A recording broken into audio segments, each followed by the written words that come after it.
Jaya Radha Madhava Kunja Bihari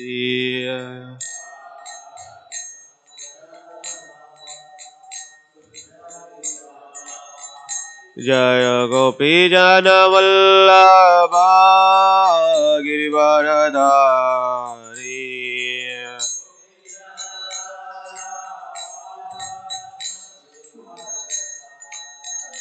Jaya Gopi Jana Vallabha Girivaradhari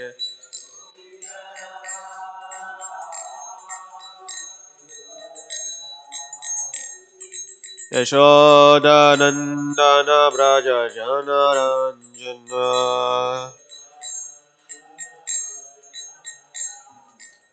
Yamuna Tira Vanachari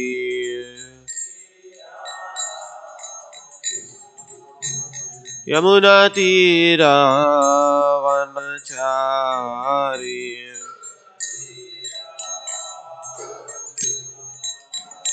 Jaya Radha Madhava Kunja Bihari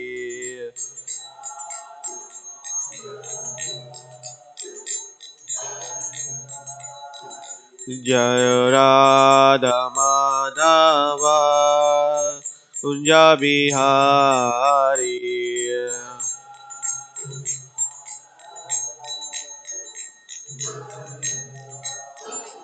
Jaya Gopi Jana Vallabha Girivaradhari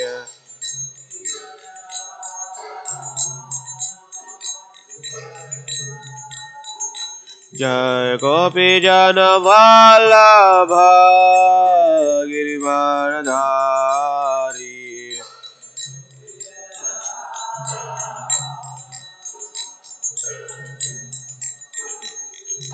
Yashodanandana Braja Jana Ranjana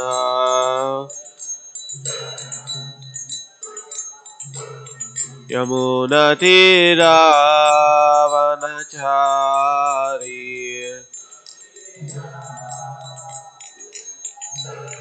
Yamuna Tira Vanachari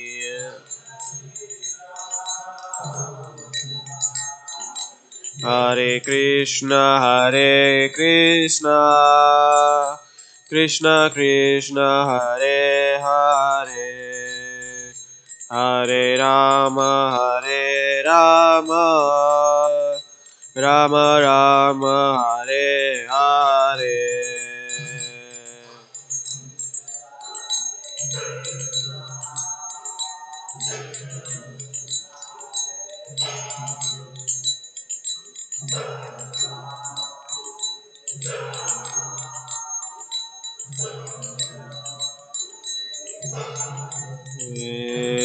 Hare Krishna Krishna Krishna Hare Hare Hare Rama Rama Rama Hare Hare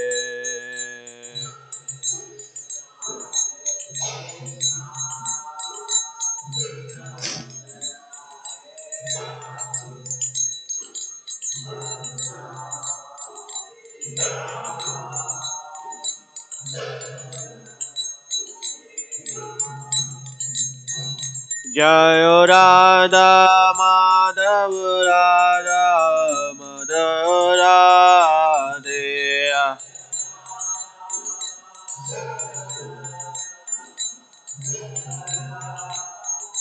Jaya Gauranitai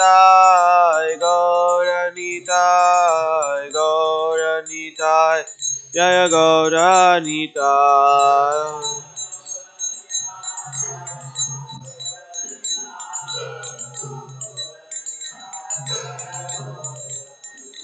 Jaya Jaya Prabhupada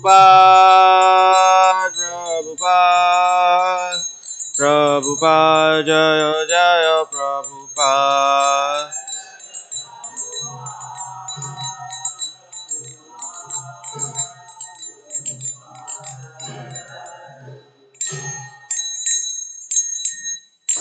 Gaur Premanande, Jai Om Vishnupad Paramahamsa Pariraja Divine Grace Abhay Charanarvinde Sri Bhaktivedanta Swami Srila Prabhupada Ki Jai Om Vishnupad Paramahamsa Pariraja Stotra Shata Srimad Divine Grace Srila Bhaktivedanta Saraswati Goswami Maharaj Srila Prabhupada Ki Ananta Koti Vaishnava Vrinda Ki Grantaraj Srimad Bhagavatam Ki Jai Gaur Premanande. All glorious assembled devotees, all glorious assembled devotees, all glories, Sri Guru and Gauranga, all glories, Prabhupada Ki. Om Namo Bhagavate Vasudevaya. Om Namo Bhagavate Vasudevaya. Om Namo Bhagavate Vasudevaya. Narayanam Namaskrityam Naram Chaiva Narottamam Devim Saraswatim Vyasam Tato Jayamudiraye Nashtaprayeshu Abhadreshu Nityam Bhagavata Sevaya Bhagavate Uttamasloke Bhaktir Bhavati Naishtaki Krishnaya Vasudevaya Devaki Nandanaya Cha Nandagopa Kumaraya Govindaya Namo Namah. Hare Krishna. This morning we are reading from Srimad Bhagavatam, Canto 10, Chapter 61, Text 26. So we will read through 29. First we will recite text 26. Tasmin abhudhaye rajan rukmini rama keshavau puram bhojaktam jamu samba pradyumnadikadau tasmin abudhye rajan rukmini ramakeshavau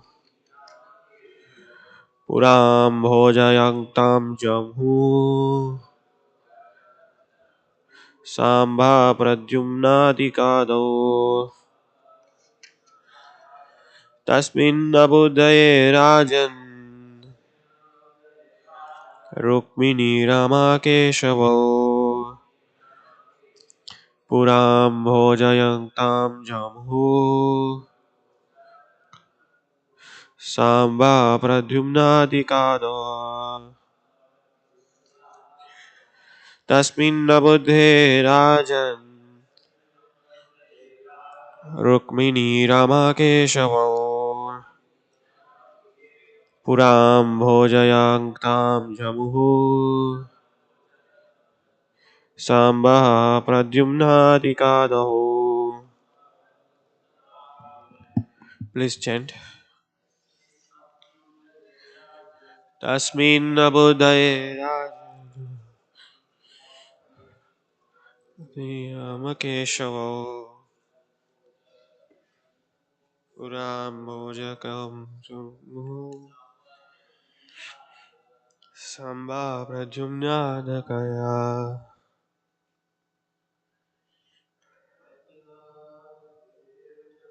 Tasmin abudhaye rajan rukmini ramakeshavau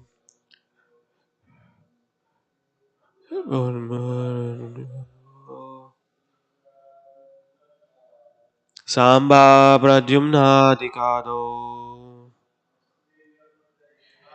tasmin abudhaye rajan Rukmini Rama Keshava Puram Bhojayaktatam Jamho Samba Pradyumnadikadaya. Tasmin, on the occasion of that Abhudaye happy event, Rajan, O King, Rukmini, Rukmini, Rama Keshavo, Balarama and Krishna, Puram, to the city, Bhojayaktam, Bhojayakta, Jamuhu, went, Samba Pradyumnadikadaya, Samba, Pradyumna and others. Translation and purport by disciples of His Divine Grace A.C. Bhaktivedanta Swami Srila Prabhupada Ki Jai. On the joyous occasion of that marriage, O Queen Rukmini, Lord Balarama, Lord Krishna, and several of other Lord's sons, headed by Samba and Pradyumna, went to the city of Bhojakta. Text 27 and 28. After the wedding, a group of arrogant king headed by the king of Kalinga told Rukmi, "You should defeat Balarama at dice. He is not expert at dice, O king, but still he is quite addicted to it." Thus advised, Rukmi challenged Balarama and began a gambling match with him. So text 29. In that match, Lord Balarama first accepted a of one of the 100 coins, wager of 100 coins, then 1000, then 10,000. Rukmi won this first round, and the king of Kalinga laughed loudly at Balarama, showing all his teeth. The Lord Balarama could not tolerate this. Purport: Srila Vishwanath Chakravarti Thakur explains that wagers consist of gold coins. Lord Balarama inwardly became quite angry when he saw the gross offense of the king of Kalinga. Om Ajnanatimirandasya Gnananjanam Shalakaya Chakshurulmitam Yena Tasmai Sri Gurave Namaha Sri Chaitanya Manobhishtam Stapitam Yena Bhutale Swayam Rupa Kadamayam Dadati Swapadantikam Vandeham Sri Guru Sri Utapadakamalam Sri Gurum Vaishnavamscha Sri Rupam Sabrajatam Saganalunatam Tam Sajivam Sadvaitam Savadutam Parijana Sahitam Krishna Chaitanya Devam Sri Radha Krishna Pada Saganalita Sri Vishakam He Krishna Karuna Sindhu Dina Bandho Jagatpate Gopesha Gopika Kanta Radha Kanta Namaste Tapta Kanchana Gaurangi Radhe Vrindavanishwari Rishabhanusute Devi Pranamami Hari Priye Vanchakalpatarubhascha Kripa Sindhubhayeva cha Patitanam Pavanebhyo Vaishnavebhyo Namo Namah Jai Sri Krishna Chaitanya Prabhu Nityananda Sri Advaita Gadadhara Sivasati Gaura Bhaktivinoda Hare Krishna Krishna Krishna Hare Hare Hare Rama Rama Rama Hare Hare. So in this particularly this context comes where um, actually they were attending the Pradyumna's marriage. So in the marriages all kinds of things happen which are legally, some are illegal activities, but they say that this is in a some kind of a entertainment for them, or recreation. In other words, like they play from the girl's side, from the from the boy's side. They both parties come together. They play some kind of a games, some kind of sportive games to actually to build up the relationship between. That's actually agenda behind that, because they don't know girls side, they don't know boys girls side, and girls relatives, they don't know boys relatives. So to have that rapport, they play some kind of a games or some kind of sportive activities, to enhance, to build up the rapport or to build up the relationship. Because girl side is staying in some place and boys side relatives staying in another place. They both come together, girl and boy. They get, when they get into marriage, they want to know each other, their boys, girl side relatives, who is their father, who is a mother, who is uncle, who is auntie, etc., etc. And similarly, girl side's relatives will also wants to know boy side's friends, relatives, family members. So keeping in that mind, they kind of play some kind of a games, and so that they know each other very well. So that is the behind the context. But here we see, on this occasion of marriage, Rukmini and all other Krishna, Balaram, and several other Lord sons headed by Samba, Pradyumna went to the city of Bhojakakta. So it is a custom that boys' side should go to the girls' city, girls whenever they city or a town wherever they live, and they get into married, and they will all come back again. So in this also same thing we see that, and Sri Jiva Goswami explains that there is a demon's behavior is crooked. The resultant of his crooked behavior towards the Lord is described now, because the demons are always, they have some agenda in the back of their mind. They think that they can cheat the Lord, and they can manipulate the Lord's plan. So the resultant is that they will suffer. We see the end of the verse that Balram also felt offended. It's not that they they wanted to do that, but Balram was also felt quite offended by the behavior of the demons. So behavior matters. I just read the Jiva Goswami comment. The result of his crooked behavior towards the Lord is now described. On the occasion of the great festival, they went to the Bhojakakta. Rukmini is mentioned his first because she was to go to her brother's house. Balrama and Samba are mentioned before Krishna and Pradyumna because they stayed at their relative's house. So Rukmini made an arrangement for Krishna and Pradyumna others at the individual house separately from his house. So it is briefly described by Jiva Goswami, like where did Krishna stayed and where did Pradyumna stayed, and why the Krishna's name is mentioned later on, why Rukmini's name is mentioned in the first. So in this, we see that there is a custom of the taking care of the relatives. There is a custom of the taking care of the guest. There is a custom, or there is a culture of the taking care of the guest.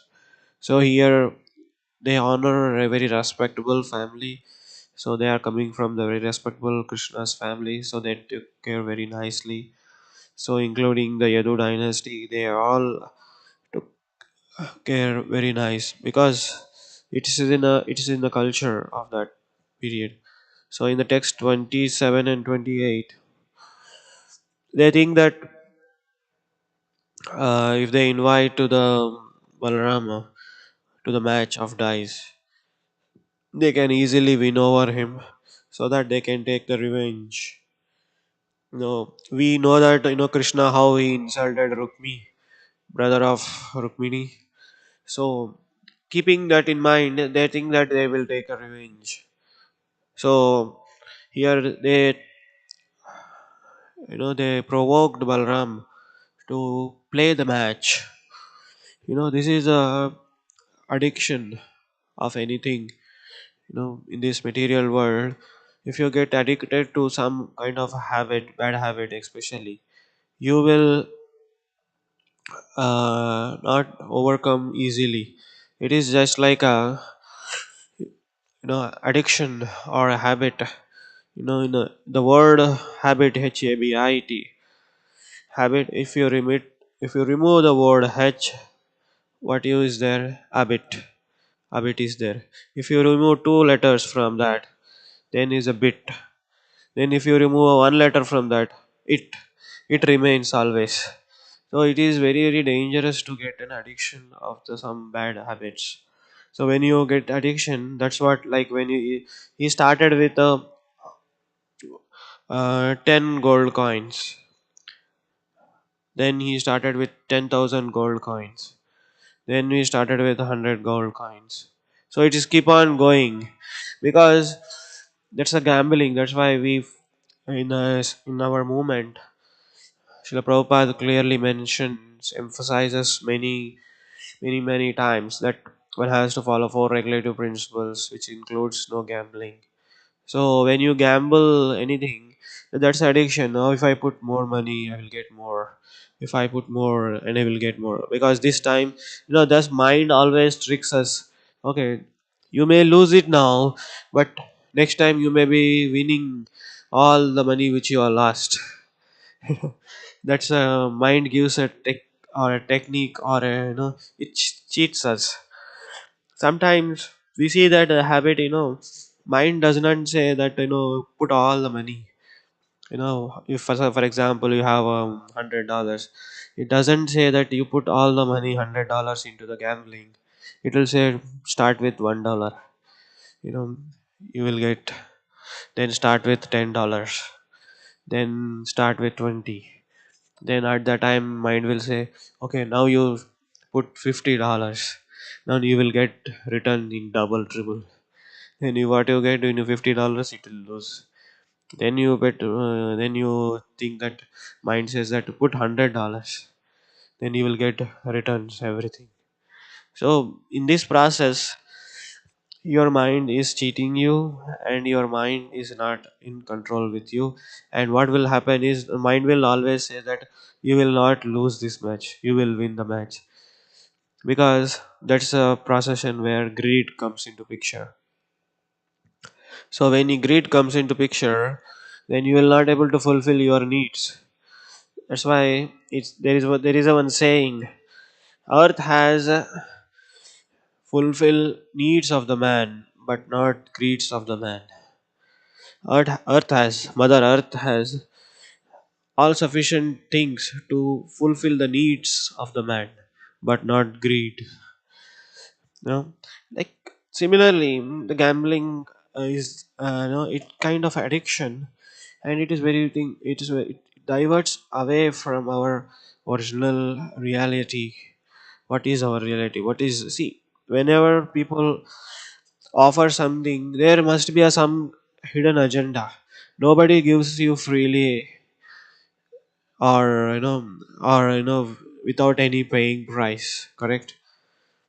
Like if they say that, oh, this, if you buy so and so, you will get free so and so. For example, they advertise in the marketing world. They advertise, if you buy so and so, you will get so and so is free.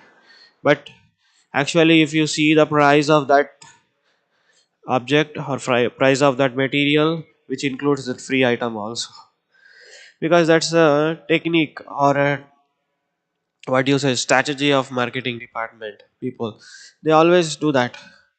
So one should be very careful what is their need and what is their requirement, and based on that you should lead one's lifestyle. So this is the thing. On the auspicious occasion when the marriage assembly, they insulted Lord, Supreme Lord Balram. you know that's a very horrible thing.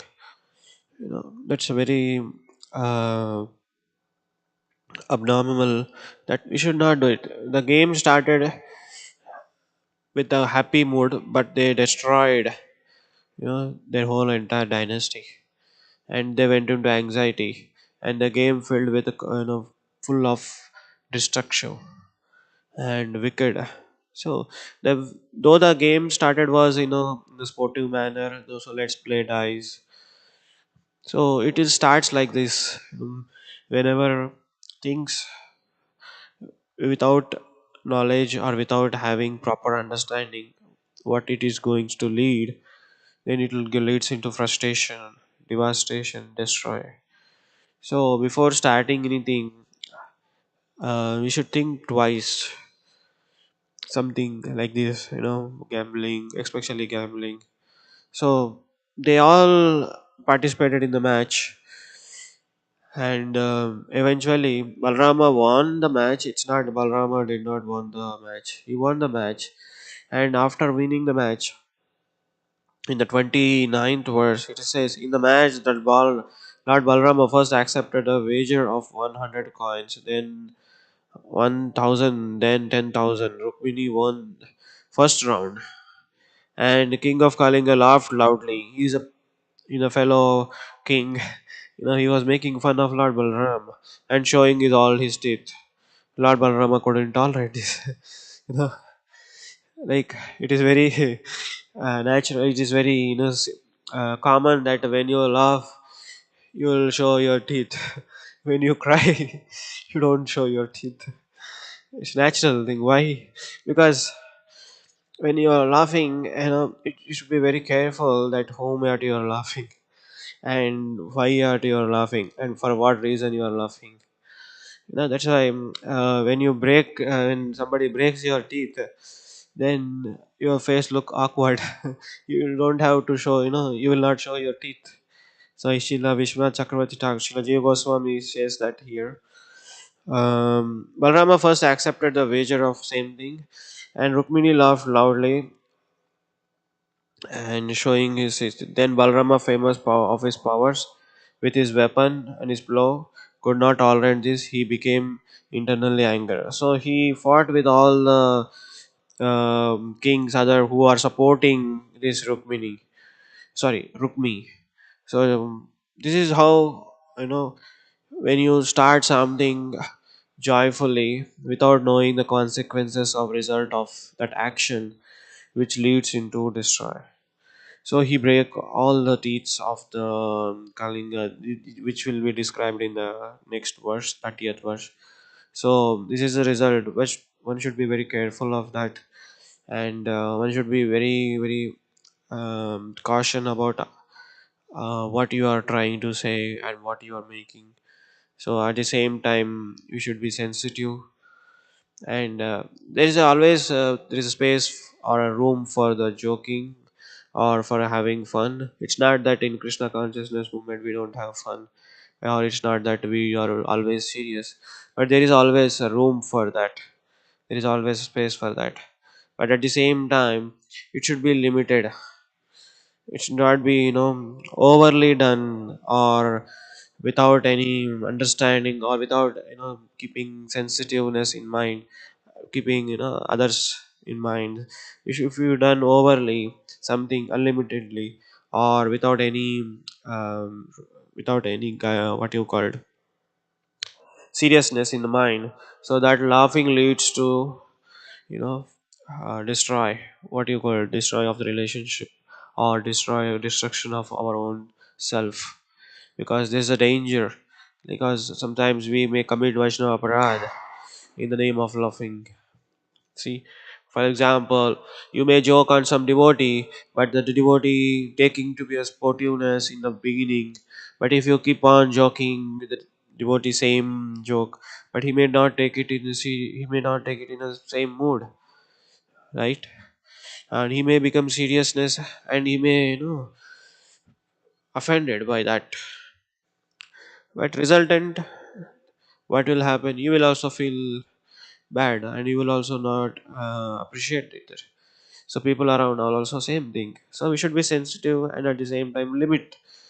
Anything, it should be done in a limited way. It should not be done, you know, over action, like what you call overreactive. Like, like what happens is like it's applied for everything. Like if you eat limited prasadam, then you can you will be healthy, or you will be doing your activities, whether reading or chanting. Or if you eat unlimitedly, what will happen? You will be morose and lazy, will not do anything, just lying on the bed, even though you will not be able to sleep properly. So everything has to be limited. Like we see that chanting and hearing, you can do unlimitedly if you are so powerful, so spiritually advanced. But the minimum rounds is 16 rounds. That doesn't mean that to stop from 16. You can go exceed, but according to the your services or your other required actions, other required uh, needs. Like, for example, you may say that, oh, today I will chant 108 rounds. Yes, all the best. But do you think you have a capacity to chant at least 16 rounds without getting up from the one place? That's a challenging, At least in chant 16 rounds sitting in one place without getting up. So that should be the determination. So when then you can think about chanting 108 rounds without, like you can chant, but at the same time you should know your capacity, energy levels. You may get sleep, you may get hungry, you may use washroom, or you may need somebody to talk, or somebody needs you to talk, or some phone calls. So many things will be coming. So my point is that whatever is required limitedly, we should do it. That's a limited thing. But if you do unlimitedly anything, next day you won't be able to do that same activity. For example, you may chant, you may do kirtan for 2 hours today, but you may not come for morning program, for morning mangalarti, or basic thing. So you may chant from 9 to evening 8, evening 6 to night 1 o'clock. So that should be done, but at the same time we should be ready for tomorrow also. Then you can level of that bhakti. So here we see that anything should be done with alignments of your bodily needs and bodily concerns. Whatever you are doing, you should do. But at the same time, you should also take the guidance from the authority, take the guidance from the relatives, take the guidance from the friends. Then you, because you all need them. Otherwise, you cannot live alone in this material world. You know, that's why we see that congregational chanting is so powerful and so emphasized. Sri Chaitanya Mahaprabhu, when he does Gundicha Marjan, he collected all the other devotees, with the help of all other devotees, he did Gundicha Marjan, cleaning of the temple. Is it not a capacity of Chaitanya Mahaprabhu that he can do alone by himself? No. By this action, he demonstrated that with the help of other devotees only, you can able to render a devotional service. Whether it is chanting, whether it is reading, or whether it is hearing, or whether it is any kind of service, with the help of with the congregational devotees, congregating chant and congregational reading, that will emphasize more, that will give you strength more. Of course, when nobody is there, you can chant, but my point is that emphasizing on the congregational chanting is more important, because when you chant alone, all kinds of thoughts, all kinds of ideas will pop up in our mind. That will distraction. So congregational chanting is more important here. So we see that in this particular case, even the demons get congregate. Demon get associated with other demon to make it destroy. Here we see that Rukmi. brother of Rukmini, and associated with another king, Kalinga. They all came in one association, and wanted to cheat Balram. So that will not happen. Even demons have that unity. So with this, I will stop here.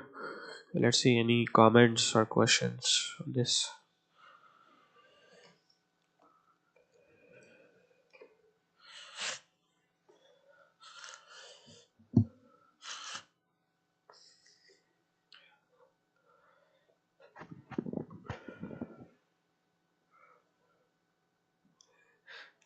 Vibhu has.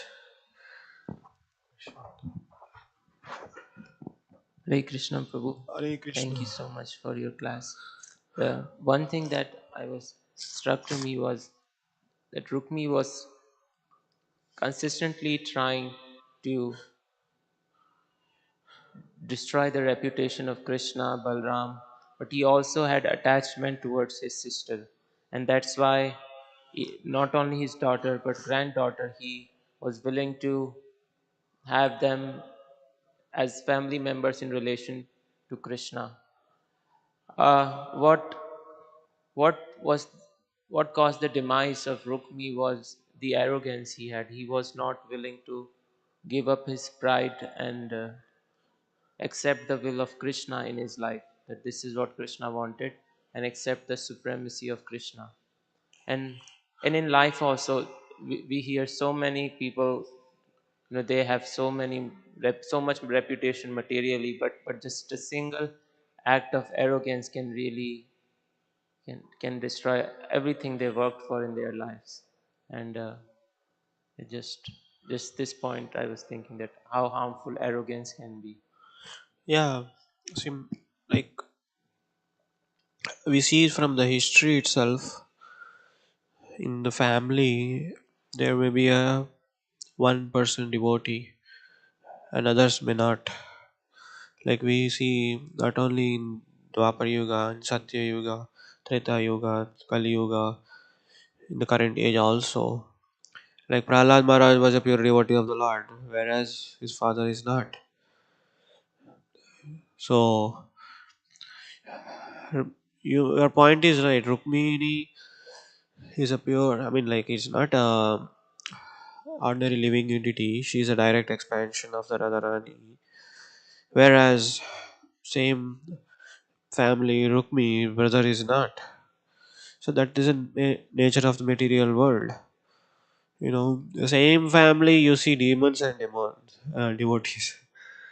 And in the Satya Yuga also, in the Treta Yuga, Dwapar Yuga, in the Kali Yuga also, we see that in the like Srila Prabhupada's family, her wife, she just sold Bhagavatam set for just for tea. She wants to drink tea. She just sold for that manuscript for just buying tea. It's not that she is a demon, but at the same time, it's not aligned. And at the same time, she's not attached. We cannot say that she's not attached to Prabhupada or what. She was attached. She was having all kind of a relation, affection for his Srila Prabhupada. But at the same time, when it comes into sense gratification or desire for enjoying, there will be nobody. Even Krishna itself, no, they cannot spare. That's arrogance. See, arrogant, there's a doer. I am the doer. That's why we come in the material world. You want to doer. You want to be a proprietorship, ownership. You want to be called yourself as a doer. You cannot claim yourself as a doer in the Golaka Vrindavan. There is no doubt. We don't have more that. But here, if you want to, that tendency Krishna given independence. So that tendency of independence, that tendency of controlling, doer, arrogance, it will all come up from the same disease. From one disease, all other disease comes. Little independence nature which was given by Lord Krishna, which we want to misutilize. So that's where pride, arrogance, lust, greed, anger, everything evaporates from one thing. That independence, we misused it. So that where arrogance came. Even though Rukmi was a brother of Rukmini, but still he cannot give up because of his, you know, controllership, or because he was very much upset that his sister was not given to the Shishupal. Because that's the thing of doer, I want to do like this, I want to do my sister marriage to the Shishupal. That's I am thinking that I am the doer, I am the controller, I am the proprietor. But what is the desire of the Lord? He did not understand because his association was demonic people all the time. That's why you should be very, very careful choosing your association. They both were born in the same womb, Rukmi and Rukmini. But how? Because of association. Even though you are born in the same family, if your association is not good, then there is no surprise that person will change into demon. Because that's why an association, if you associate with a person broad-minded, spiritually inclined, then you will become spiritual person. When you have association with somebody who is not aligned with spiritual or spirituality, or aligned with Vedic principles, his only aim of goal of life is the sense gratification, he will do that. So that's why Rukmi was a, you know he got a credit of being brother of Rukmini. If he has done if he has taken advantage of that and done some devotional service, he would have easily gone back to Godhead without a hard struggle. But what happened here is that he was associated with the people who are demonic in nature. So that's why this arrogant came. And now still it is not going because he was insulted by Krishna. Now he cannot fight with Krishna because he was already defeated by Krishna, and he was insulted by Krishna. Cutting his head shave half, and so still that still thinking that still I have a chance to win over at least his brother. You know that's the demonic thinking. Like if I cannot win over Lord, at least I can take revenge upon his devotees, like that. I mean, this is my understanding. Okay, sure. We'll stop here. Grandraj Srimad Bhagavatam ki jai. Srila Prabhupada ki jai. Gaur Premanande.